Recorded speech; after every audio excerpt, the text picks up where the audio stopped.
Hey there, spooky friends, and welcome to another episode of the Scaryish podcast. Ooh. I'm Robin Grace. This is Adam Diaz. Hello. And today it's a murder-filled episode. Yeah, we're going to be going full-blown true crime. Yeah, and I think this one's a little bit particular because we're doing like Tinder or something. Is yours Tinder? No. Oh, what is yours? Tinder. Mine is the dating game killer. Oh, close enough. Dating murder. Yeah, it's Tinder for the 1970s. Okay. So, maybe you should go first because then yours like old school and then mine's like new school. I don't know. I actually wouldn't mind going first because mine does not end on a happy note. Mine doesn't. Okay, you go True crime first. typically doesn't. Yeah. But before we get going, let's just talk about it. Let's talk about what we've been up to those last 2 weeks. It's been 2 weeks since we dropped an episode. Shut up. Yeah, because last week we had to go back to Las Vegas. Oh, yeah, we did. Yep. Mm-hmm. Help out Spooky Mom with some stuff. So we got that all taken care of. We basically were like, it was very close call. We had tickets to a baseball game. Friday night, we had to drive out to Vegas, get everything taken care of on Friday morning. Drive back out here, get everything situated, let our dogs out, be like, oh my God, we missed you guys so much. And then get right back in the car, go to a baseball game. Angels didn't win. Again. I think they're 0-5 on the season. They have a chance to go 0-6 for all the games we went to see them by the end of the month because we're seeing them one more time. So, yeah, every game I've ever seen the Angels play, they've lost. So it's pretty rough. It's rough. So it's a bummer, but hey, we're gonna keep at it. And those tickets are cheap, y'all. If you're in the Anaheim area, it's a nice place to go. Get a game real cheap, almost cheaper than going to see a fucking movie. Like it's shocking. But yeah, that's fun. Yeah. What else you been up to, Robin? That's it. Work and baseball. All she fucking talks F1. about now is F1. Yeah, I gotta wake up in 5 hours to watch qualifying. So it's fucking ridiculous, y'all. And on my side, I've been playing a lot of Starfield when I have some free time. I have like 30 hours into it. And when they announced Starfield, I was just like, okay, cool. This looks like Skyrim in space. And that's exactly what it is. I was thinking maybe it's going to be Fallout in space, not Skyrim in space. I love it. I'm going to probably put at least 100 hours into this game, and I can tell you 100% beyond the shadow of a doubt, Baldur's Gate 3 is still my game of the year. I mean, Starfield is amazing. I love it. It's fantastic. Can't wait to get back to Baldur's Gate 3. Wow. So, yeah, that's Adam's Nerd Corner. Hey, hope you enjoyed my reviews. Yeah, not a whole lot else going on, man. Lots of work, a little bit of gaming when we get a chance, and now we're back to some Scaryish. I do want to say, in case any of you folks are fans of The Wheel of Time, which is an Amazon Prime TV show. Season 2 is now out. Actually, episode 5 just dropped today, which means episode 6 of season 2 of the Wheel of Time show about the Wheel of Time show. Also me. Adam's podcast called Twats-a-Twats. Yeah, obviously the abbreviation for it is Twats-a-Twats because it's a very long title. Me, Faye, friend of the show, and Garrett, friend of the show. We just cover each episode and kind of break down how things are going. If it's been good, is it like living up to the hype from the books? If you're a new viewer, how that's working out for you. So check it out. You can look it up on anything that you listen to podcasts on. Do it right now. Join us. It's a fun time. This season has been better than the first season for our show and for their show. So yeah, Twats-a-Twats is, I like it. We're doing a good job. We recorded episode 5 reaction today. And then I immediately started making my Scaryish script. Now we're recording Scaryish. So this has been like a podcast heavy day. I also worked for 4 hours this morning. I'm tired. I'm a tired boy. If I say some stupid shit, that's why. That's my excuse for botching this episode. So this particular topic that I'm going to cover, I've had suggested to me a couple of times. I've heard of it here and there. And when I was looking for something to cover, I knew I kind of wanted to cover true crime. Like last week or last time we were on air, I covered like a deeply personal story, you know? And I've decided like never to do that again, obviously. Folks were very nice about the whole thing, which was cool, but I think it's time to move on.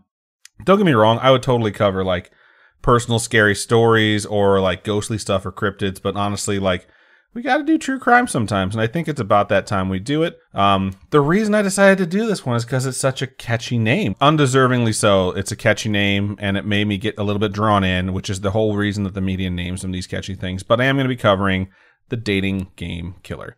I'm very excited to hear, what this dating game killer's like MO, how it worked. And... So there's a bunch of stuff we need to there's a lot of preamble to this one leading in. Okay. So I do want to say before I get going, not knowing anything about this guy, my mind formed 2 guesses of what this whole story was going to be. Okay. Before I tell you what those two guesses are, I do want to say, as a person who is morbidly fascinated by true crime as a genre, I do have a dark sense of humor. I almost knocked over my water. I do have a dark sense of humor. And my mind tends to go to dark places. I think that's true for a lot of folks that like true crime. So when I heard dating game killer, my mind kind of brought up what I thought was going to be happening when it comes to this particular scenario. To me, what it sounds like is that this guy was on this show called The Dating Game, and he would just murder on the side or something, you know, like he's always on this show, but he murders people as like a side gig. So would you think he was a host being always on the show? Because as a contestant always going on like the show trying to get dates seems kind of weird. My thoughts, here's where my head went. So the first thing I thought of was that someone would go on multiple game shows. Not just the same dating game, but just dating games in general. There's more than... Well, there's a bunch of stuff, but like the dating game is one particular show. So I wasn't sure if it was only that show or if he was going on a bunch of them. I assumed if he won, he'd kill the person he had been matched with. But if he lost, he'd kill the person that won instead. That seems like a horror movie. The type dude thing. that, you know, took his place is the person he would target unless he won the date, and then the date would be the person he would kill. Obviously, this is more like a TV show or a movie, and that's why my head went there. That's not what happened. The second place my mind went to is probably even more so like that. The narrative I played out in my head movies for this one was that the person kidnapped 3 women and forced them to compete for his affection. So he created his own dating game. That's even more like a movie. I know. And after each round, he'd eliminate one of the contestants, which, you know, as in make them not alive. Obviously, this also was not what played out. I did think that it's, you know, very gruesome and way too movie / cheesy CSI episode of the week during sweeps week to be reality. And obviously, like I mentioned, it's going to go a lot differently. I will also put the caveat before I get going. This guy's probably one of the most fucked up individuals I've ever covered on the show. I've covered a lot of people.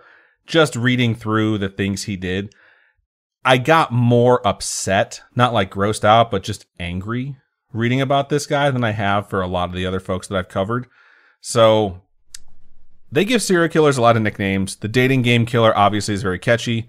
Serial killers in general, just across the board really, are pieces of shit, and they don't deserve catchy nicknames. They deserve to be forgotten as a nameless monster and their victims remembered.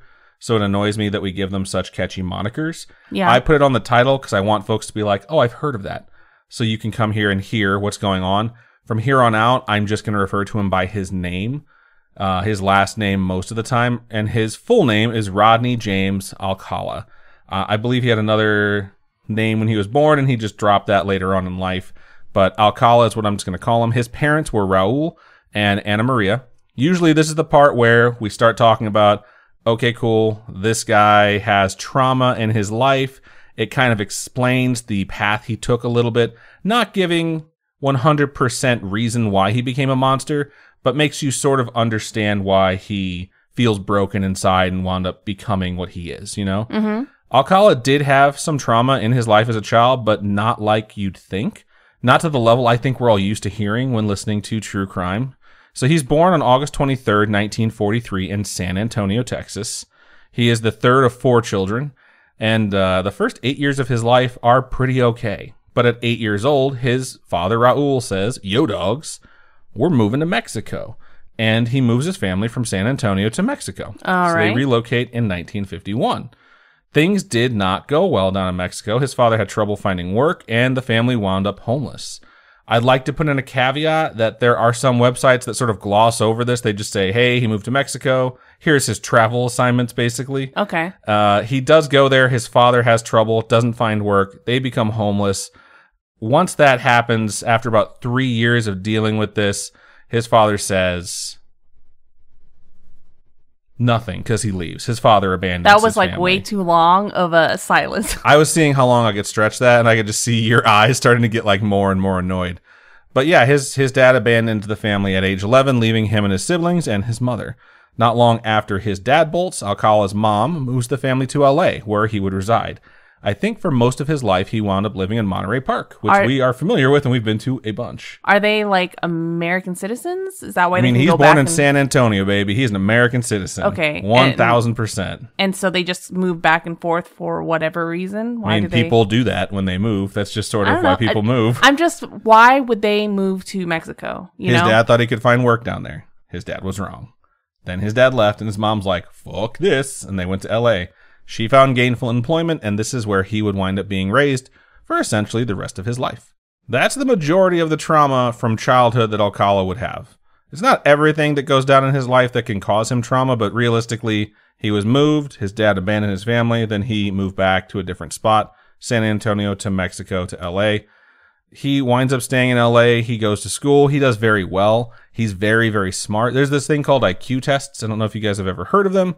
But there's basically a scale. Who has not heard of an IQ test? Just in case someone hasn't, I'm going to explain it. There's a scale, and you get a score, and depending on what your score is, it says you're either big brain or small brain. That's basically what it is. Not literally. Back in the day, it used to be from 40 to 160. There's a lot of places now that measure from 1 to 180.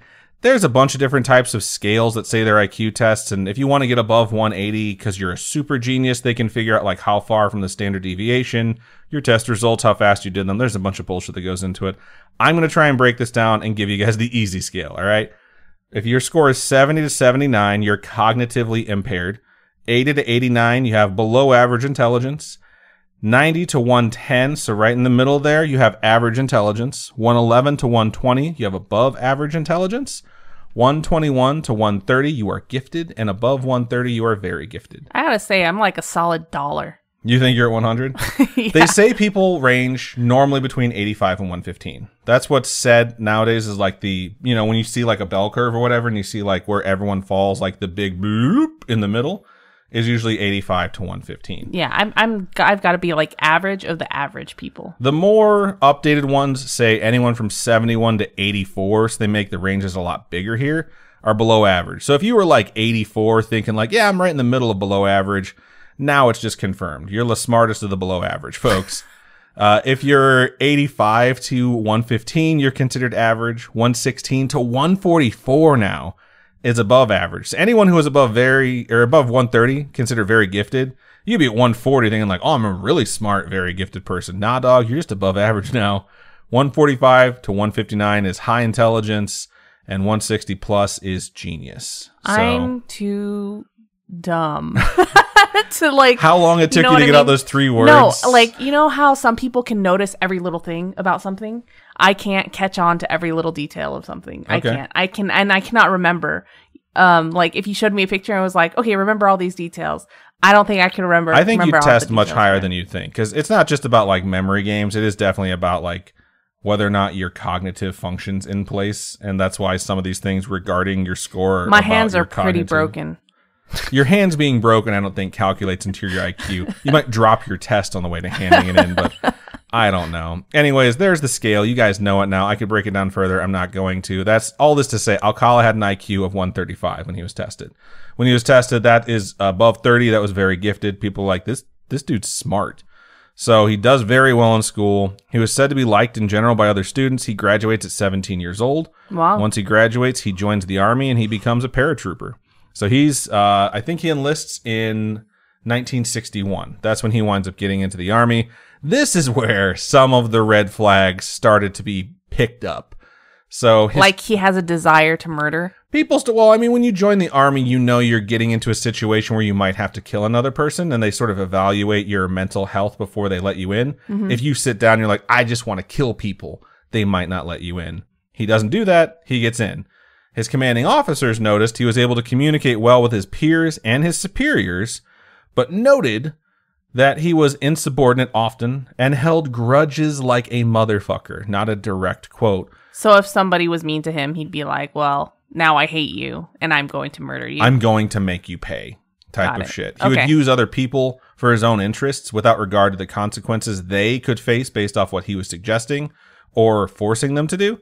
He was described as vindictive and manipulative by a lot of folks. It's kind of a tense time in the world, too, between 1961 and 1964. This is the time he's enlisted. For those of you who don't know, there was this thing called the Cold War where the entire world was plunged into like negative 32 degrees and we had to fight the sun to turn back on. You're so stupid. Crazy. You're so dumb. That sounds like another good movie. God damn, I'm on fire tonight. No, seriously, the Cold War between the United States and the Soviet Union, all the other key countries that were in play, it was very intense. There was the doomsday clock that gets invented basically to tell you, hey, here's how close we are to the extinction of the human race by shooting fucking missiles at each other. And they would like move it closer to midnight to tell you how at risk we were. And is that still a thing? It is still a thing. I haven't checked it in a Where long are we time. at? We're pretty close to midnight based off of how tense things are between the United States and Russia, especially with the war in Ukraine. No Doesn't way. matter. Yeah. Current events, Robin. Keep up. No. I'm just saying, are we really that close to midnight? We're really close, yeah. Oh, wow. I think it's like 11:57. I think that's where they have it at. Anyways, I haven't checked it in years, though. But at this time, I think it's 11:59.5. Because 1963 hits and the Cuban Missile Crisis happens. For those of you who don't know, that could be a completely separate topic for Scaryish. Super quick breakdown. America says, hey, we're going to put our nuclear silos in this country that's close to Russia. Russia says, we're going to put our nuclear silos in Cuba, super close to you. Yeah. Because fuck you. The United States says, nuh-uh. And Russia says, yaha, we're going to send our ships right now with our nukes. And the United States says, uh-uh. And they put a bunch of fucking subs and all these other things to create a giant line from Florida all the way down to Central America so that these subs from Russia can't cross and deliver these nuclear bombs. And they come face to face with each other. Can they do I like that? how you interrupt at the fucking tensest moment. I'm just saying, can they do that in like, international waters? Like, do we own that water? I mean, we could embargo. We could do exactly what happened because we're trying to block something from happening. We blocked Cuba from receiving these missiles. So they met each other and everyone had said, if you get too close to us, we're going to fucking fire. And everyone knew this is the closest we had ever come to global thermonuclear war. It just took one ship shooting at the other ship and everything was about to pop off. And like the world held its breath. Russia turned around and went home. No nukes ever arrived in Cuba that we know of. But that must have been one of the most stressful moments in the lives of Americans when that happened, especially if you were in the military. You were probably just like, this is going to be the final war that ever happens. I'm going to be a part of it. I'm definitely going to die.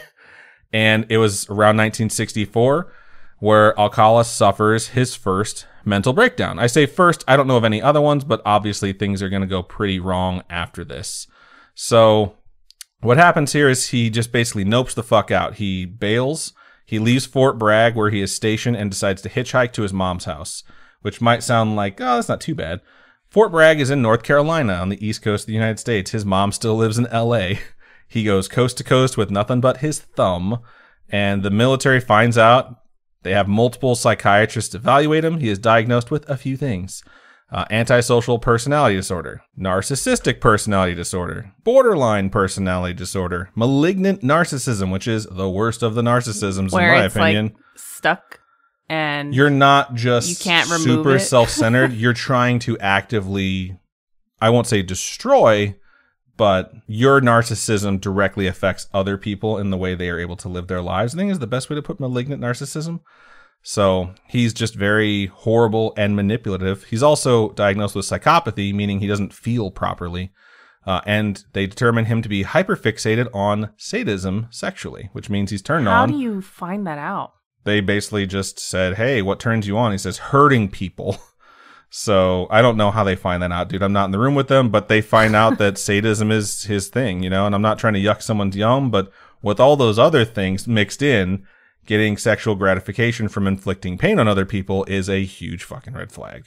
Yeah, it sounds like some Christian Grey bullshit. Like there's S&M, consensual shit, don't get me wrong. This is a different level. He is, after he's diagnosed, subsequently medically discharged from the United States Army. It's not dishonorable because it's medical. For anyone who has trouble remembering the difference between sadism and masochism, I always remember Kill Bill. The very beginning of the movie, he's about to shoot her, and he says, if you're thinking this is me at my most sadistic, it's actually me at my most masochistic. It's a fancy way of saying, this is going to hurt me a lot more than it's going to hurt you, which is a weird thing to say for someone who's about to shoot another person. Okay. So, essentially, masochism is enjoying having pain or humiliation inflicted upon you, and sadism is the opposite. He likes doing this to other people. He's manipulative. He's fucked up. I don't know why the word manipulative is having trouble leaving my mouth, but it's 1:17 a.m., so maybe that's it. Alcala then goes on to graduate from UCLA with a bachelor's degree in fine arts because, if anything, he's smart, man. He decided to go to college. He gets this degree. He then goes to NYU later on and studies film. One of his teachers is Roman Polanski. What? Yeah, what? so Okay. he has a lot of connections to some famous people that are going to blow your fucking mind. He's just, if he has all of these mental things, how is he doing all of this? I mean, he's still very, very smart. It is at this point, too, I would like to pause and say, this is kind of the reason why I was getting so agitated covering this topic, is because there's a lot of folks in the world who have had a lot more traumatic things happen to them than this man did, and they came out just fine. And this guy had a lot more opportunities in his life, and he still came out to be an absolute fucking monster. So some folks would just be happy that they made it, not Alcala, though. He has his degree in hand once he graduates from UCLA. Let's back up to there, okay? September 25th, 1968, he decides, even though he's a college graduate with a bunch of other things to do, he's going to follow Tally Shapiro, an 8-year-old girl walking to school. What? He drives his car up next to her and offers her a ride. She's like, no, dude. He states, I know your parents. They want you to get driven to school today. So she gets in the car. Oh, because he manipulates on. people, and she thinks she's an 8-year-old girl. She doesn't get in the car. She's going to get in trouble with her parents. She notices he's not driving her to school, and she asks why. He says, I want to show you this picture I have at my apartment. No. So I'll go ahead and drop a trigger warning right now for violence and sexual assault. Anytime you hear me basically give you a date and a female name, that trigger warning is in effect, all right? He was seen going into his apartment by a neighbor with an 8-year-old girl, and she called the cops on him thinking there was something wrong. When they arrive, they kick the fucking door in because they're so worried, and they find Tally Shapiro in the apartment. Robin just read my fucking script ahead of things. Sorry. So that's why you got her like, gasp. Her gasp early. God. When they kick the door in, they find her having been brutally beaten with a steel pipe and raped. She was alive but unresponsive. Alcala noticed the approach of the police and ran, escaping capture. So he flees and gets away. Tally winds up in the hospital for about half a year, the first 32 days being spent in a coma from the swelling from her brain from him trying to murder her.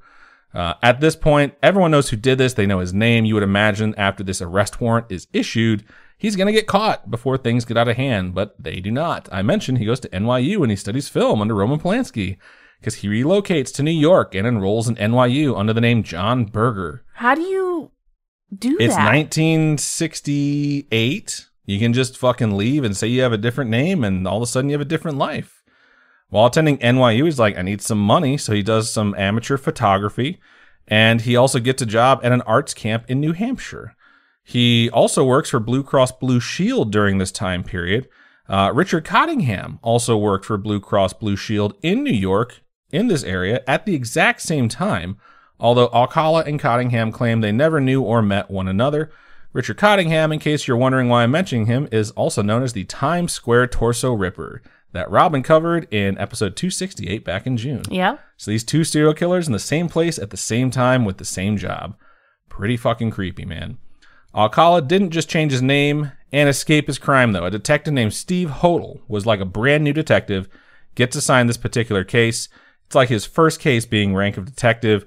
He tries to find Rodney. He does all this investigations. He realizes that this guy is a serious fucking danger. He's manipulative. He's very smart. I still can't say that word. But his search ultimately comes up empty. He finds out that this guy fled. And he knows this, and he decides he's going to reach out to the FBI, even though he's this newbie detective.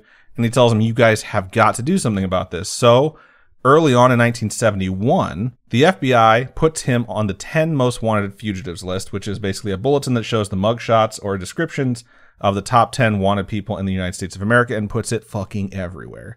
And the most wanted list ends up making its way onto the bulletin board in an arts camp in New Hampshire. Wow. When two kids see the picture and they say, that looks like John Berger. We should probably tell someone that the dude with the fake-ass sounding name might not be who he says he is. Is it Burger or Berger? Well, here's the thing. It's Berger in some places, and it's Burger in others. And because I don't like him, I'm calling him Berger. Because if he was trying to say Berger, I think he's trying to make it not sound like Burger, and he can go fuck himself. Okay. So just saying. All right, so he does get caught. He gets arrested after this tip comes in. Case closed. No, I wish. We all wish. We wish this is where it stopped, and you're going to find out why in the next 20 or so minutes. So by the time Alcala is caught, it's been 3 years since the rape and assault of the 8-year-old Tali Shapiro, and her family at this point have moved back to Mexico and would no longer be participating in his prosecution, which means she will no longer be a witness to what happened. Wow. Due to this, Alcala winds up having the rape and attempted murder charges dropped because there's no witness for it, and is instead simply charged and convicted of child molestation, which carries a sentence of 3 years. And back in the day, there was no requirement like you have to register with a sex offender. You didn't have to go to your neighborhood, all that stuff. Tell them all about it. No. This dude goes to jail after being convicted of child molestation. He's granted release for the absolute brutal beating, attempted murder, and rape of an 8-year-old girl, and spends 17 months in jail before he's back out on the streets. 2 months later, he's arrested for violating parole for giving a 13-year-old girl a ride to school. Her name is still redacted. I think it's like Julie J. is what you can find on the internet. She gets in the car expecting to get a ride to school. She doesn't get a ride to school. That's about as much as I could find. But he does wind up getting thrown back in jail for 2 more years. He winds up staying in jail until 1977. Gets released in 1977. He becomes a photographer as his profession and starts making a living with it. Believe he moves into his mom's house so that he can, survive. He has his degree. He studied at NYU. He does know what he's doing when it comes to being a photographer. So prior to getting arrested, he was doing amateur photography in New York. He's going to keep going with that gig. And speaking of New York, despite the fact that this dude was found in New York when they were looking for him and extradited back to California, and that he had previously violated his parole almost immediately after getting released, his new parole officer decides to allow him to travel to New York for funsies. What? Yeah, 1977, she's like, all right, cool, just let me know. This is the time I want you to be back by, and they agree. He goes there. He does his thing. He returns to LA per the timeline and instructions set out. Things seem okay. But things aren't always what they seem. He's back in LA. He's single and ready to mingle. So he applies, and wouldn't you know it, he gets to be a bachelor on a little show called The Dating Game. What is their background check on that? Clearly not very fucking good. I'm guessing no background check whatsoever. Is it kind of like The Price is Right, where you just show up to the studio and then they pick someone from the line? They don't just call people down. I'm pretty sure you have to apply. You have to be picked for that episode. They have a live studio audience, and those are the people who just get to wander in. But I don't think it's like The Price is Right, where you just show up and then you answer a few questions before you go in, and maybe you get picked and maybe you don't. So when he gets introduced, they introduce this fucking guy and say he's, quote, a successful photographer, end quote. They list his interests as skydiving and motorcycling. Despite the other contestants stating he was very strange and overall bizarre, he wins the show and a date with a woman named Cheryl Bradshaw. What a lucky lady. She's very smart, though. After the show, she talks to him, and despite picking him, decides to say, you know what? Never fucking mind, dude. Really? You can do that? She refuses to ever see him again on account of how, quote, creepy, end quote, she found him. She never goes on a date with him. She never talks to him ever again. She's done with him after that show because he's a fucking creep. And things go quiet for some time. Does she describe why it is that he's a creep? Like what makes him creepy? Not anything I could find. She just straight up said he was too creepy and she didn't want anything to do with it after that. But it goes quiet for a little while, or so it seems. Alcala does his photography thing and deals with getting rejected by Cheryl after winning the contest. Surely not bothered by it. I will say, although psychiatrists who evaluated him when he was leaving the military stated he seemed to have a problem dealing with authority, and especially rejection, probably on account from the fact that his father rejected his family and took off. And then June 20th of 1979 hits. A 12-year-old girl by the name of Robin Samso is with her friend at the beach.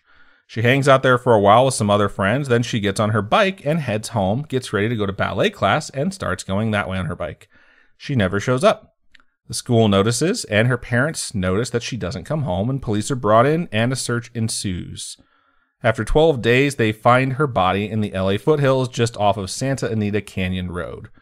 Trigger warning again. She has been beaten, raped, and stabbed. She is dead. When the police investigate the crime, Robin's friends who were at the beach say that when they were there, a creepy dude came up to them and asked if he could take their pictures. Ugh. They give a description and post it, and Alcala's PO, the parole officer, says, shit, That's fucking Rodney. So they go to investigate Rodney. They investigate and wind up searching his mom's house where he's residing at the time. They find a receipt for a storage locker in Seattle, Washington. They go up there and they find earrings that had been worn by Samso on the day of her disappearance that had been missing when her body was recovered. So they're like, smoking gun. We found the piece of evidence that he took as a trophy. We're going to use this. They take him to court. And you know how sometimes when the bad guys get caught, they get sent to jail or they plead guilty because they're like, game is up, I've been caught. Okay. Happens very, very frequently. Alcala is not that fucking dude. And I know you're thinking, okay, he's caught. What's going to happen now? I'm just going to let you know this saga is going to get rough. And we have just hit the tip of the iceberg when he gets caught. So 1980, he gets tried for murder. He is found guilty. He is sentenced to death. Wow. He awaits execution until 1984, where he files an appeal. He states that the jury had been improperly informed of one of his prior crimes, the sex crime in particular. They are not supposed to have known that the way they were told. It has to be done in a proper way. And he's right. The guilty verdict gets overturned. Wow. He gets a new trial. They do, I believe at this time, they are able to convince the state Supreme Court that while they wait for the new trial, he should stay in jail. Like, don't let this fucking dude out because he'll do this shit again. So that's what happens. They say, okay, fine, he's going to stay in jail. The new trial hits in 1986. They basically have the exact same trial without making that first mistake. He is found guilty again. He is sentenced to death. Again, he returns to death row. 6 years later, in 1992, he appeals again. The state Supreme Court upholds his conviction, says, go fuck yourself, dickhead.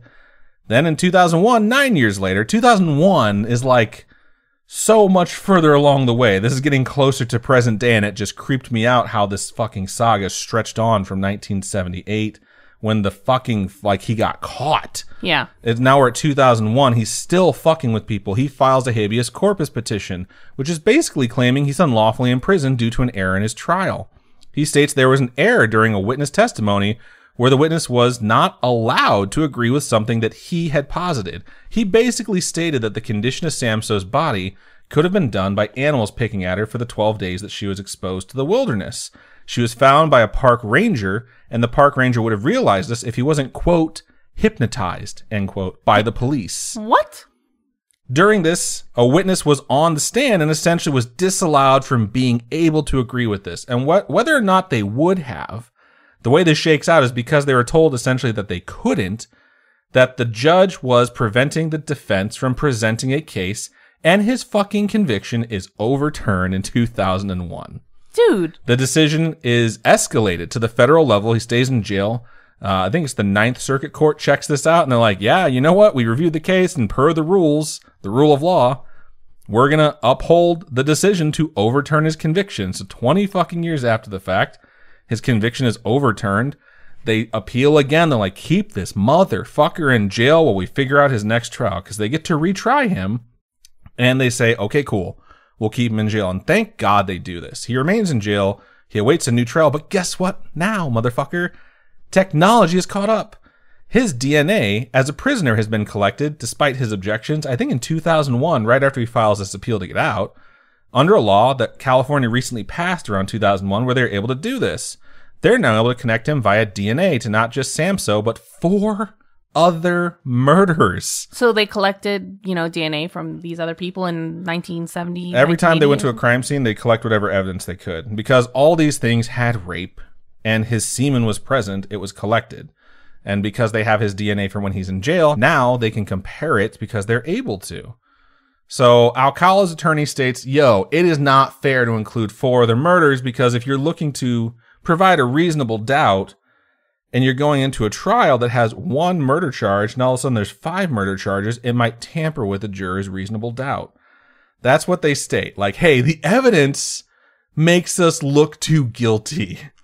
So it takes 2 years for the state Supreme Court to decide on this matter, and they wound up just saying, like, yeah, we're just going to include all 5. We're not doing 5 separate trials. Deal with it. This trial doesn't wind up even taking place until 2010. When this finally happens, Alcala decided to be his own attorney. This is all fucking true. I am not making this up. This is not Adam trying to add something funny for levity's sake. He would question an empty witness box in a deeper voice while being his own lawyer. So it's like Jury Duty. Yes. Where that guy plays his own. He would then walk into the box and in his normal voice reply to his own question, and he would address himself as Mr. Alcala, regardless of if he was in the witness box or if he was playing attorney. And he just has this entire farce of a trial.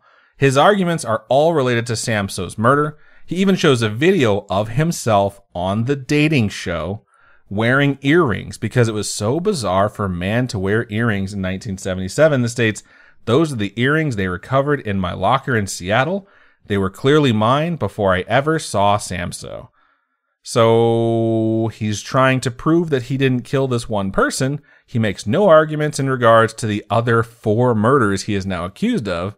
He states when he is asked by the prosecution, I don't remember killing them, so I don't think I did it. So it's like, what? You're kind of an asshole and an idiot. And I just want to now start getting into the other things he's been accused of. So let's go ahead and do that. Strap in, because this is going to get bumpy. Trigger warnings here on out. So he gets accused of killing an 18-year-old woman named Jill Barcombe, who was murdered on November 9th, 1977, and dumped near Mulholland Drive in L.A. She was posed after the fact. So she was killed and then posed in a weird position. Okay. She had been sexually assaulted, beaten, and strangled to death. They actually thought this was the Hillside Strangler, who we haven't covered yet. When they recovered her body, they dismissed the connection, and the murder went unsolved when they decided it couldn't have been the Hillside Strangler because the MOs didn't quite match up. Not so fun fact about the Hillside Strangler, when they're trying to figure out who this fucking dude could be, they interviewed Rodney Alcala, and they crossed him off their list because he had an alibi.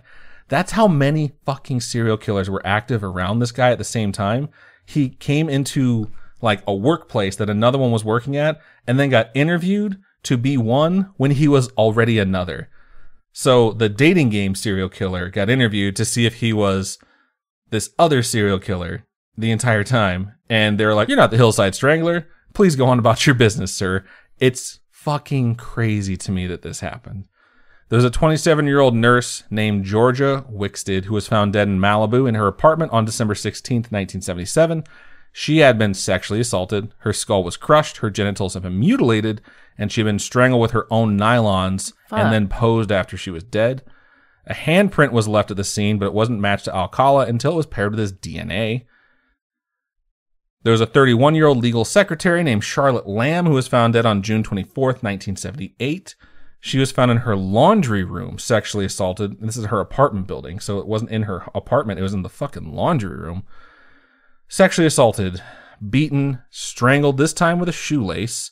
She was posed after her death. Again, the DNA from the assault would match him, along with earrings they had found in his storage locker. They collected for evidence with her DNA on it when they took it in 1979. This was a trophy he took from one of his kills. Wow. A 21-year-old key punch operator named Jill Marie Parento, who was found on June 14th, 1979, Flag Day. She had left. What's Flag Day? Flag Day is June 14th every year. It's a holiday in the United States. Just it's a day to celebrate the flag. Sorry, I mentioned it and confused you. I say it every year because it's my best friend's birthday.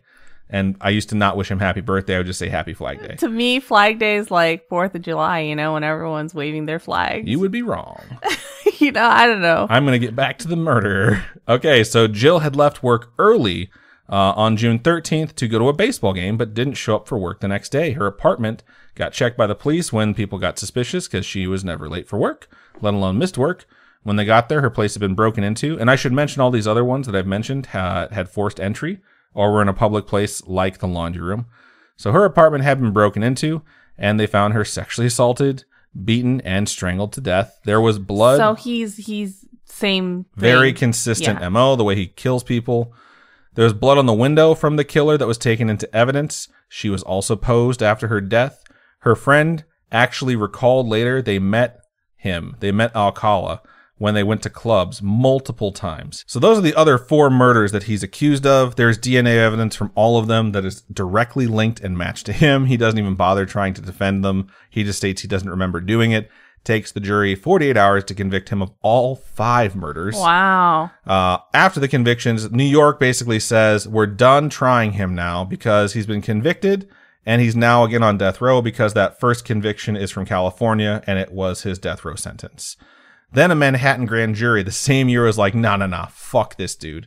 And they indict him for 2 more murders. That was connected by DNA? These are going to get sad.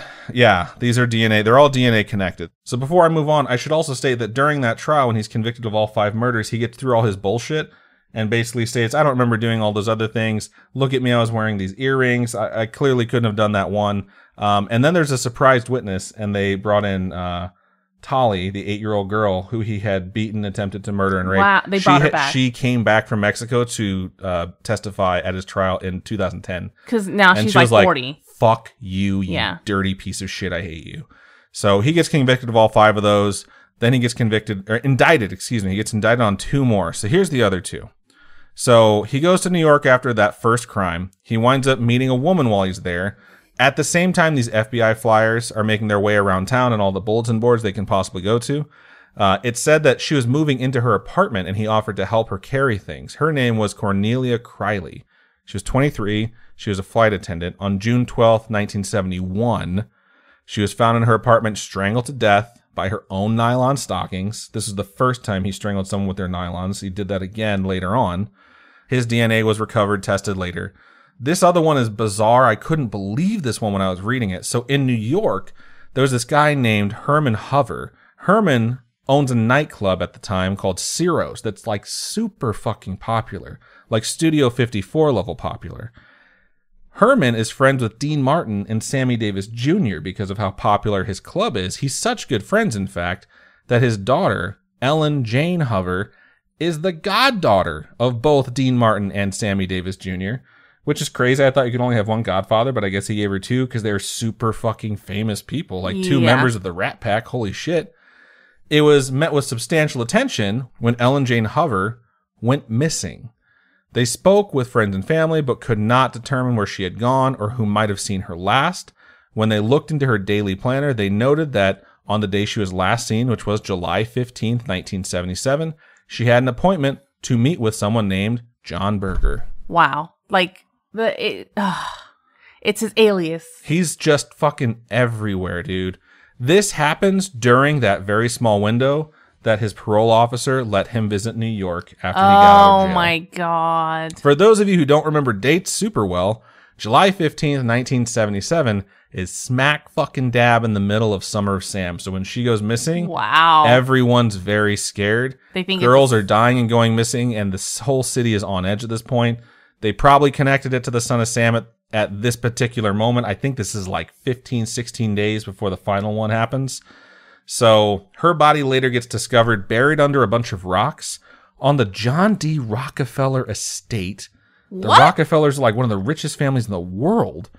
On their estate on a hill overlooking the Hudson River. When the location of her body is revealed, a model comes forward in 1977 and states, I have pictures that were taken of me in the exact spot her body was found. Wow. So the police go and talk to her. She shows them the pictures. It's literally the same spot. She's standing where the pile of rocks was. They ask, who took your pictures? She says, some guy named John Berger. So they're like, what the fuck? And back then, they went out and questioned him on Ellen's disappearance, but they had no grounds to arrest him. They didn't have a body at the time when they questioned him. He didn't say anything incriminating during the interrogation, so they have no evidence of him admitting to something. There's no foul play that they can see. She's just gone. They have no idea where she is. He doesn't admit to anything. They eventually do find the body. They still can't tie it to him, and he winds up not being convicted to this. But because they did collect stuff from her body, later on in life, guess what? The DNA is there, and these 2 murders are what he gets charged with. Initially, when he gets charged with this stuff, he pleads not guilty in June of 2012. So he's still being charged with murders in 2012. By December, he changes his plea. 6 months later, he's like, you know what? I'm going to go ahead and plead guilty to these 2. And he just straight up says, like, yep, I did it. And they're like, okay, fine. Because says, it's like, what? How are you going to... He says, I'd rather be in California on those charges because that's where he's being kept at the time.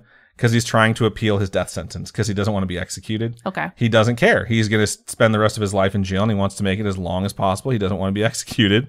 So he goes back and he appeals. He's not going to win. He's on death row until July 24th, 2021, when natural causes would finally cast this fucking demon back to hell. Because he's already like, he's old as shit. Something. He's 77 at the time of his death. Okay. This man was an absolute fucking monster. Like they caught him. They knew there was something wrong here.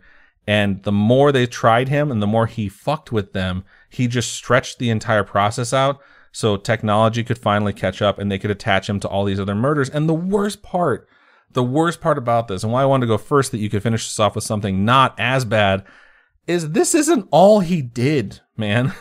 Like, this is just what he got convicted of. There are certain things that are like, we're not going to waste more taxpayer money because the dude's in jail for the rest of his life.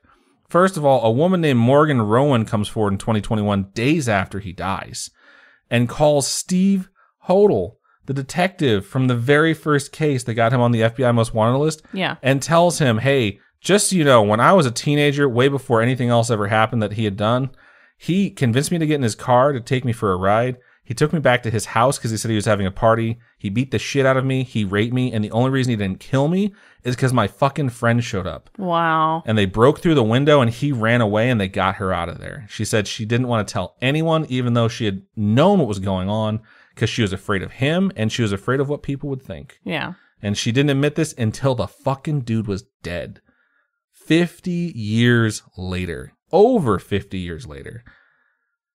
Aside from that, a woman named Pamela Lamson disappeared on October 9th, 1977. She had been killed and posed just like the rest of his victims in that same time period. There was no DNA evidence or anything to link the two of them together, so it was never confirmed. Her murder is still unsolved to this day. Wow. Most people think it was him because it was in the area he did it during the time period where he was doing it. Like that. Everything was the same. And then this one's really weird. There's a woman named Christine Thornton who went missing hitchhiking in June of 1977. She went hitchhiking. No one ever saw her again. In 2010 and 2013, these new pictures come out. They hit the internet. They're being put up by police who are still investigating this disappearance. And they show Christine from a time after June of 1977. And at the time, they're not sure who she is, but they have these pictures and they're like, this seems oddly connected because they came from Rodney Alcala. Okay. And so this chick's sister recognizes her and they reach out. They're like, did you fucking kill this chick too? Can you please just tell us? He's like, I knew her. I took pictures of her. I don't think I killed her. That's all he says. Then 2015, after like everyone's convinced this fucking dude was definitely the one who disappeared her, in 2015, they finally, through DNA evidence, realized they recovered Christine Thornton's body in 1982. What? She had been a Jane Doe and buried, and they kind of connected some dots because she was in a completely different part of the country. It brought some closure to that family. Still, no one knows exactly what happened to her. Her body was just found dumped next to I-80 interstate in Wyoming. Wow. When they're like, we're going to charge Alcala with this because we're pretty sure he did it. He didn't offer up and I didn't do it at the time. He was just like, I'm too sick to travel. He just straight up said like, I'm too sick. I'm dying. I'm not going to travel. And they said, okay. They were basically just like, he's too sick to travel. We can't do this. We can't have this trial. So they didn't do anything about it. And he lived for another fucking 6 years. That's dumb. And that's just the stuff that they know of. Like everything else, he basically doesn't admit to it until he's caught. There's no telling how many things this fucking monster of a human being did. That's why I said once they arrested him in 1979, every time they had a retrial, all 3 times, thank God they kept this fucking dude locked up. Can you imagine if he appealed in 2001? Yeah. Got his conviction overturned, and he was free from 2001 to 2010? More murder. That would have been horrible. Yep. It's just this, just reading this whole thing, I was like, this guy is a fucking monster. So that is the dating game killer. I know it's kind of long. There's like no dating game in there. Yeah, that's what I was just like, why the fuck what? does he have this nickname? Because he went on the dating game. He was an active serial killer who made his way onto a dating game, who won, being very weird the whole time. And because everyone's trying to laugh about it, he just winds up winning. And the Bachelorette's like, no, I'm not going on a date with this fucking dude. Smartest decision she ever made. I mean, does it count as winning if they never went out on the date? I mean, he won the show. The other 2 guys didn't get to go on the date. But he didn't either. Yeah, because she's smart. Yeah. So it's just, what a horrific tale of a serial killer just tormenting these people for years before he's finally caught and locked up. And he winds up being in jail for 51 years before he finally dies. So just pretty horrific. Yeah. I know We're true crime buffs, so I hope you all enjoyed that, even though it's, kind of rough to listen to, but I hope I did a good job. Yeah. Thanks for sharing that with us. I mean, when it comes to true crime, you know, these things these horrible things that happen to people, like, there's no way to sugarcoat it, right? What happened, and you can just, I guess, report on it as best you can, right? So, thank you for that. I appreciate it. No problem. All right, so before we get to Robin's topic, we're going to take a quick commercial break.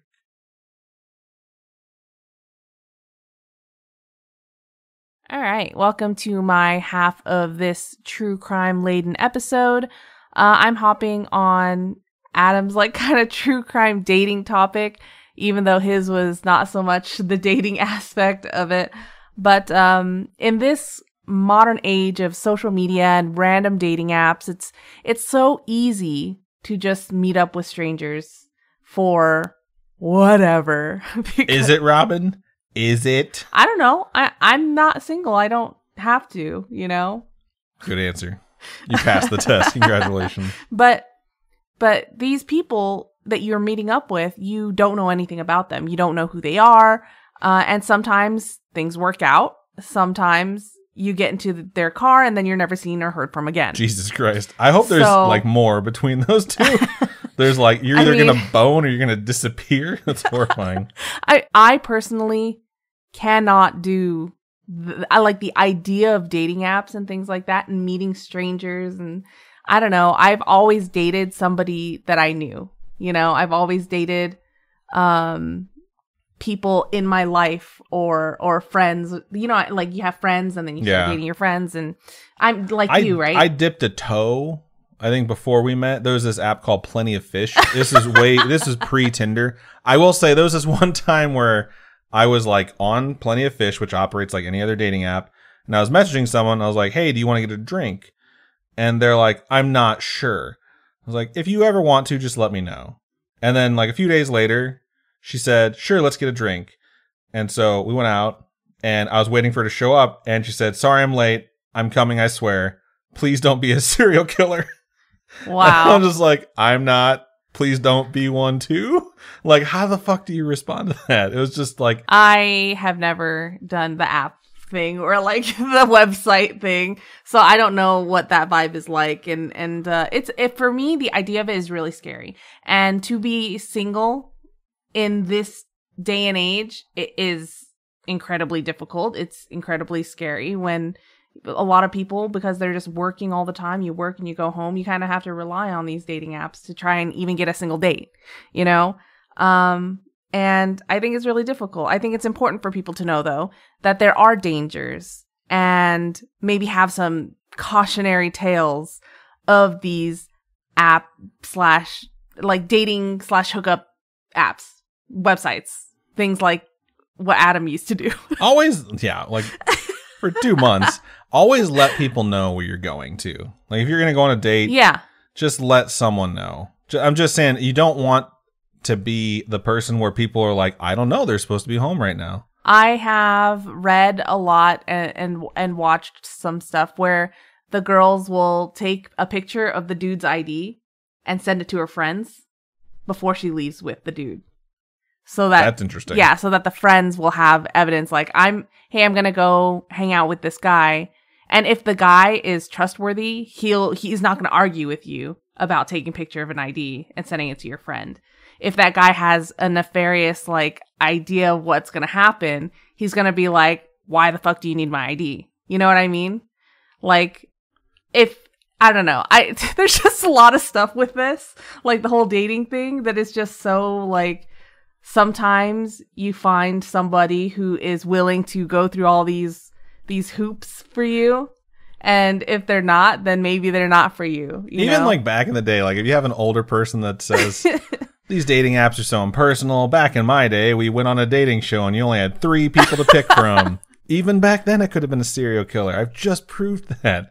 So, yeah, I don't know. There's so many things. There's so many dangers. It's real scary, and I'm glad I'm not single. The first that I'm going to tell you guys about is from 2018.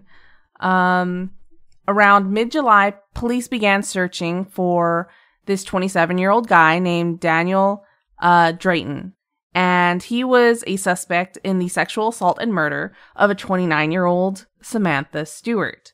A week after they began their search, New York police, which is funny because your person was also in New York, were able to track down this guy at a hotel in North Hollywood. When authorities barged into the room, they found Drayton, and he was actually holding another woman hostage in this hotel room and assaulting her. Holy shit. He had met this woman in an Uber ride. So we got to be afraid of dating apps and rideshare apps. Yeah. Holy shit. Well, remember when Uber first started too? There was so much stuff where people were literally getting assaulted. Okay. I don't remember the Uber assault stuff happening until later. I remember two things about Uber. Fuck your Uber driver. I remember that being a big thing. I remember people telling me about that at work, and I was like, I don't even know what Uber is. And then the next thing was like, there's someone who killed someone, and they were an Uber driver. I remember that happening, and then all of a sudden, the first one faded away. If I take an Uber by myself, will always have my Google Maps and stuff on, and I'll always, message someone. Like, I'm always messaging you. Say someone because you barely ever message me when you're in an Uber. Yeah. Well, when I had to go to the airport by myself one time, and so I took an Uber to the airport. But I messaged you, like, I'm going to the airport right now, or whatever, you know what I mean? And then I always have my Google Maps open, so if they're taking a turn that doesn't make any fucking sense to me, I can be like, where the fuck are you? That's you know smart. what I mean? That's a really smart thing to do. And plus Uber, the ride, or the app itself, while you're in your ride, shows you your route. Yeah. That the driver's supposed to be taking, that it's giving the driver. So if they're like, I'm going a different way, like the app's telling me otherwise, like you can be like, fuck it, no, it's not. Like I'm holding my Uber app right now. Yeah. So he was charged for that crime in California and then was extradited to New York for this Stewart case. And Drayton had actually matched with this nurse from Queens on Tinder. At that time, he'd actually been released from police custody for a different crime because of some mix-up in paperwork. He had been charged for choking his ex-girlfriend after she tried to break up with him. Wow. So he was supposed to be in jail at that time for choking his ex-girlfriend. The judge that had released him didn't realize that he had an extensive criminal record previously. So he had like a whole bunch of crimes from his home state of Connecticut that dated back to 2011. But the prosecutor, the public offender, and he's the public offender. No, the prosecutor, the public defender, and the court clerks, they all had no idea about this criminal history before. How do you fuck up paperwork that bad? So apparently I learned that court clerks in New York, they have to have a certain level of security clearance. So they need to have a certain level of security clearance in order to view like criminal records online. And if the records are from out of state, more often than not, judges rely on local police to provide the necessary documentation. So they have to literally have hand-delivered copies of these documents to them, of criminal records. I was absolutely shocked. I was like, how does that even work? I feel like everything should just be uploaded and everyone in this court case should have access to those records, right? But I always assumed that it was one universal system. It's not. I know nothing about the legal system, okay? I think it's like at least 50 different systems in 50 different states that are all independent nightmares of one another. Yeah. So Drayton murdered Stewart a mere 2 weeks after his release. Jesus Christ. He was out on like $2,000 bail or something. I don't know. It's just a mess. The documentation side of it, it just blows my mind that they had no idea of all the things he did before. According to a statement interview of Drayton taken at a California police station, he had met Stewart online and they went out for pizza on July 16th, 2018, after which he choked her out in her apartment and he had killed her, wrapped her up in a blanket, tossed her into the corner of her bedroom, and her brother found her the next day. Wow. He literally beat her up to the point where like she was missing teeth. It was awful. After her murder, he jumps into a van, goes to the airport, and ditches the car there. He takes her driver's license and her credit card and books airfare for him. I mean, why would you use the victim's card? Because he's not smart. He's at one of those like 89 IQ point type things. Okay, he's like the lower oh god, so dumb. Someone out there has their IQ number and they're just like, stop making fun of me. He's just not smart to go and do that. That you're literally creating a paper trail for yourself, you know. But due to the nature of this guy's criminal past, police, they're suspecting that Drayton may actually be a serial killer who kind of seeks out his victims on Tinder and rideshare apps like Uber, because he himself has claimed that he's killed more. He literally bragged about committing at least 6 other murders on both sides of the country, though it's not been confirmed yet. There's no, answer for sure. But I can't believe this guy used her credit card to buy airfare to get to California. Like, really? Come on. It's almost like he wanted to be caught. Like, that's just level 1 stupid in this day and age. Yeah. So this guy faces up to 25 years to life if he's convicted. And it's such a recent case, he's still going through it because the murder happened in 2018. Justice system takes forever. I think something happened. Like he was brought to court in 2021, something like that. Things are still going down. They're still working their way out. I mean, that case you covered, it happened in 1970 something, and they were still dealing with stuff in 2010. Yeah. I mean, come on. So obviously, because Tinder and at your fingertips dating apps, rideshare apps, things like that is a modern technology, modern convenience, all these cases are going to be pretty recent. They didn't have it in 1980 or 1990, whatever. They didn't have cell phones. When was the first? Just started getting cell phones at the end of 1980. You had to be like rich. And I remember my parents got like the bag cell phone when I was like 1992, 1993, I'd say. Yeah. I remember when we had not a car cell. I guess it's a car cell phone. They used to call them car phones, yeah. Yeah. It was, my parents owned like a transportation company, and so we had a limo, and there was a car in the limo. And there was a car in the limo? I mean, a phone. We had a phone in the limo. And so I was just like, look at this shit. And you know what I mean? You lift up the freaking phone. Anyway, stupid. Our age is showing, but, okay. So the next one is a really strange one from 2014. In the early hours of August 8th, 2014, the body of 26-year-old Wariana Wright from Wellington, New Zealand, was found at the base of the Avalon Apartments in Gold Coast, Australia. She had actually just been in town for a wedding. She was on vacation, pretty much. Shortly before her death, Wright had matched with a man named Gable Toasty on Tinder. She joined him at his apartment on the 14th floor. They drank and did what many people who meet people on Tinder tend to do. As Adam would say, they boned.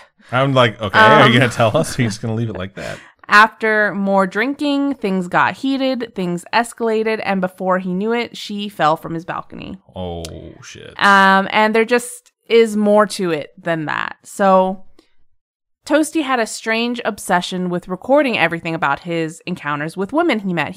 He's a very awkward human being. And does he record the murder?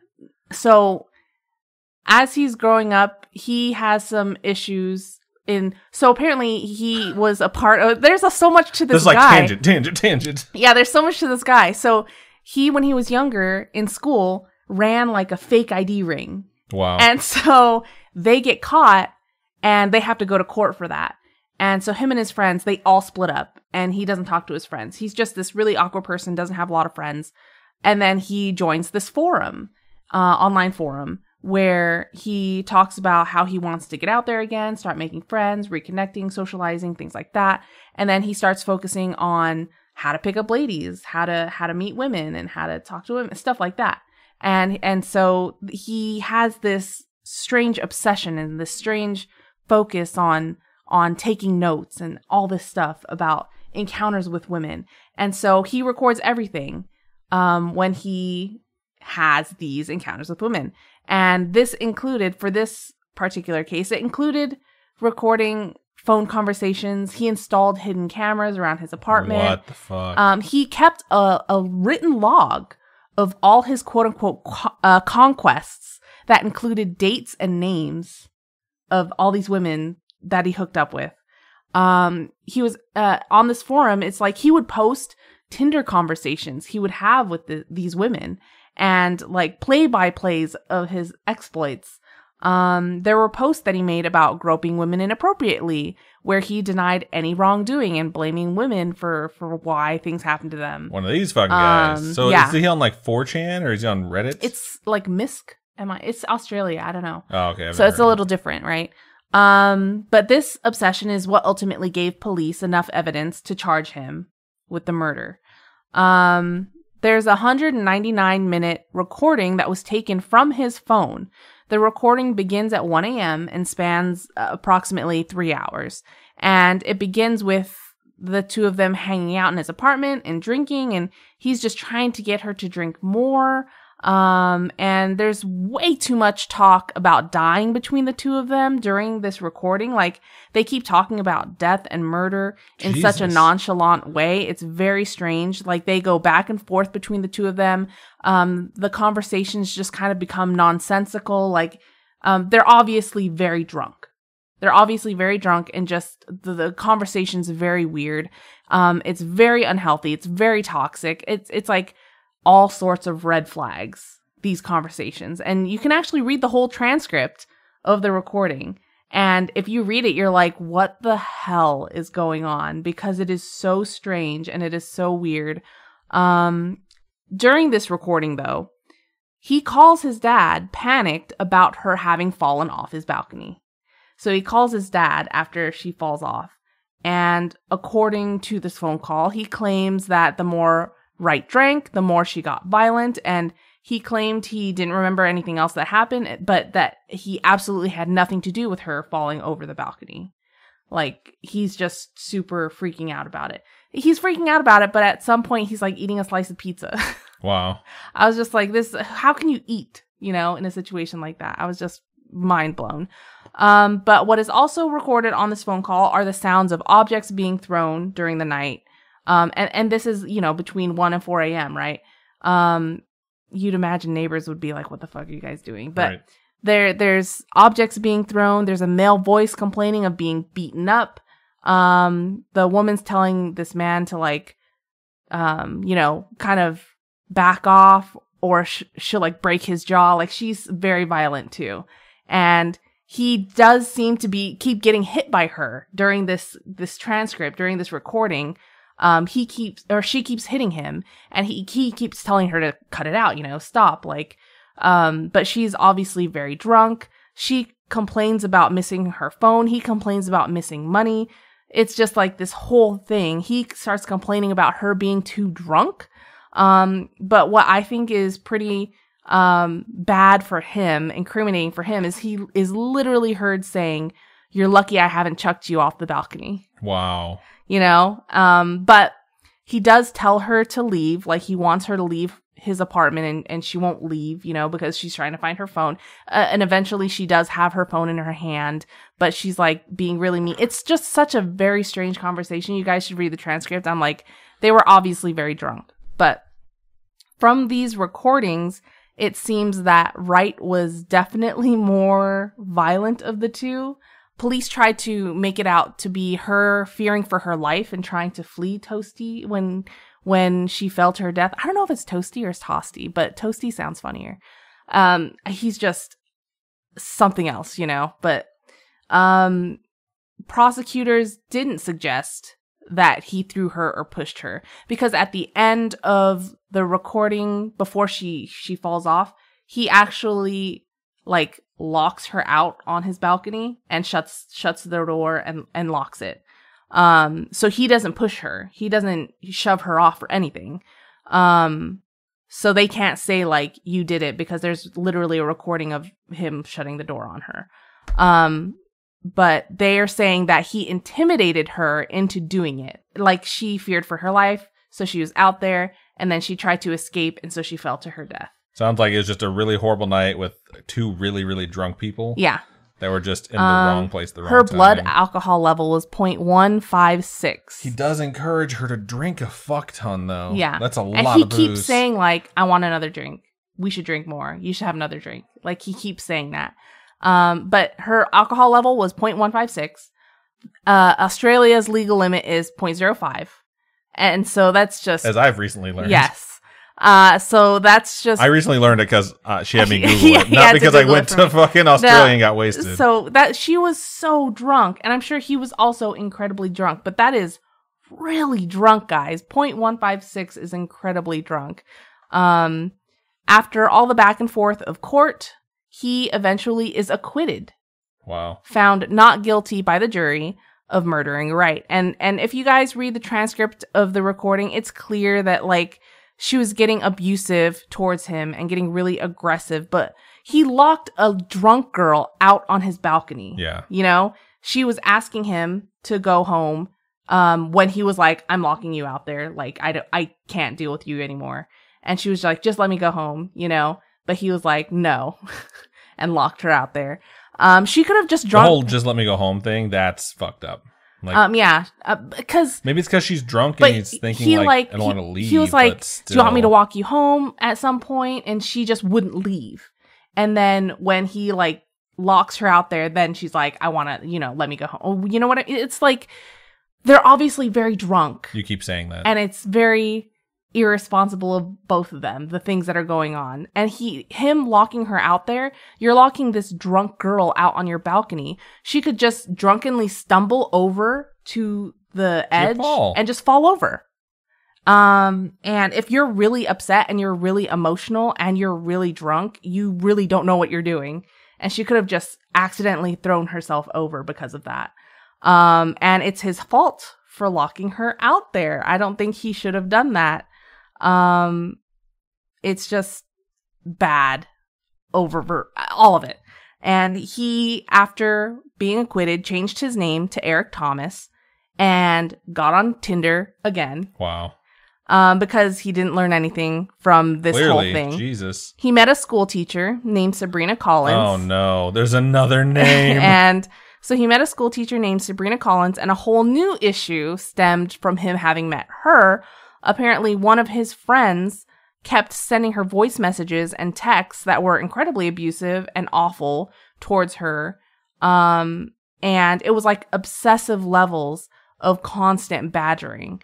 And she claims that he even at one point dragged her out onto a balcony and locked her out there to show her, quote unquote, what it was like the night that Wright died. Okay, so this is what he did or one of his friends did? So his friend was messaging Collins and telling her, like, he doesn't want you, you're disgusting, blah, blah, blah, like obsessive, stupid shit like that.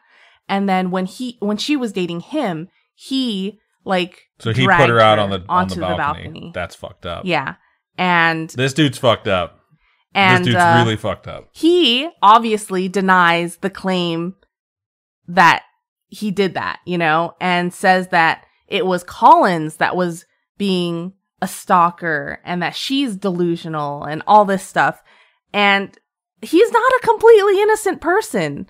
I mean, 2 weeks prior to the death of Wright, he had led police on a high-speed chase across the Queensland, New South Wales border after a music festival. And he was like 4 times over the drinking limit when he was doing that. So I don't know if he's an alcoholic or he just drinks way too much. The common denominator in all of this is him. So it's hard to think that the same situation of the woman being the problem could happen to him twice. Like, I don't know. I've never tried Tinder, so I don't necessarily know the caliber of person on the app. I couldn't say. I wouldn't judge everyone based on this fucking insane person. But it's just like, this guy just seems to be very suspicious. And even though he has this recording, I can't say he's innocent in all of it. I don't think, he's not guilty. Like, the jury found him not guilty, but he is at fault. Yeah. It's just such a strange situation. There are other cases of this type of thing, not necessarily the whole balcony thing, but the Tinder/dating app things and murder. So maybe I'll do another episode later on. But true crime stuff happens when strangers meet up that don't know anything about each other. And the whole balcony situation is they obviously both have issues. Yeah. And it's like two people with issues meeting up together. She has her phone. Like, I wish she would have just called 911 or whatever the Australian equivalent is and like, hey, this is the exact address I'm at. This guy has me locked on his balcony. Because, that's a fucked up situation. The fact, okay, I understand people use aliases for a lot of things. If you ever need to explain your alias, it's like, yeah, well, this person died and I got blamed. Like, that's a huge red flag. Like, this guy should know he is a walking fucking red flag. So Collins's friend, her friend, like, pointed out to her, like, dude, that's the balcony guy. Like, after she had already, like, you know, met him and stuff. Like, dude, that's the balcony guy. How do you not recognize him? Like, I get it. It's a different name, but that's him. So it's just, that's guy. Fucked up, dude. Yeah. Stay off of Tinder in Australia. That's what I've learned. Well, the other one was from New York. Stay off of Tinder and Uber everywhere. I just think I couldn't do it. I couldn't do it in this day and age. I can't. I'm too scared. I'm a chicken.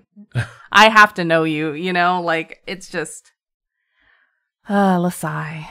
I wish everybody else dating luck because it is not easy. Just do your due diligence. Be safe. Make sure people know where you are. That is huge. Have an escape call. That's something that's like kind of a joke in movies and TV, but it's also a thing. Just have someone call you like 15 minutes into a day to check and see if everything's good. And that way, if things aren't going well, you can just say like, oh, I have to go. There's no emergency. Just dip and say you're going to go to the restroom and then never come back. I mean, if you're feeling unsafe, just get out of the situation, you know? Don't get me wrong, I would hate to be a guy who was in a date where I thought things were going okay, and then all of a sudden someone goes to the bathroom and I'm stuck there for the rest of the night and just sad and like broken, like also can't believe someone left and I feel terrible. But if it's worth breaking a heart or two to make sure you're staying safe, I do think that's worth it. Also, never get into the stranger's car to go somewhere. Like, don't give this other person power of taking you wherever it is you're supposed to go. Always take your own car. Yeah. Don't get into What's their the car. address? We'll meet there. Yeah. Yeah. Yeah, no. No. Never get into their car. Yeah. That's just, like, asking to get taken away. Wow. There's so many things that make me scared that I'm just, like, checking off all these things that I would never do, you know? It's just a scary time to be alive. I mean, I feel like all times are scary times to be alive. It's just it's a scary time to be single. Augmented the ways in which we need to be scared. So either way, this was a bizarre dating true crime kind of episode. Mine wasn't necessarily about dating, but it definitely played a part in it. And yours was totally 100% like dating technology / rideshare technology and true crime / murder. So I thought this episode was good. I hope other people did too. Yeah, I enjoyed doing the research for it, but it just made me think of like all the things that you should not do, you know? Yeah, for sure. And hopefully you guys look at this as, you know, a cautionary bunch of tales. Yep.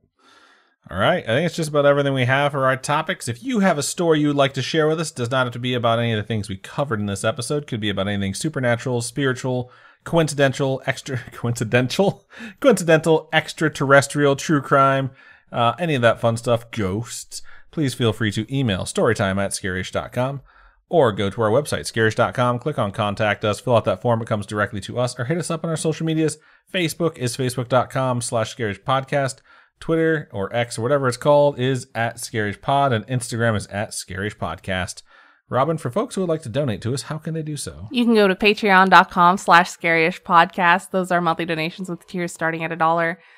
You can also go to ko-fi.com/scariyishpodcast, and those are one-time donations. And all your donations go to helping us keep this podcast going. And we're really thankful for everybody who has still been so supportive to us through all of these changes and our exhaustion and our needed breaks. And yeah, we're really thankful. You guys are great. Yeah, sometimes life gets in the way. I think everyone understands that, and it's just Really hard to get things done. This week has been a fucking grind, man. I am so happy that it is over. So we hope you guys enjoy a Saturday episode of Scaryish while we kick back and chill the fuck out. That's everything we got for you this episode. So Robin, why don't you go ahead and sign us out? Keep on creeping on, and we'll talk to you guys later. Bye-bye.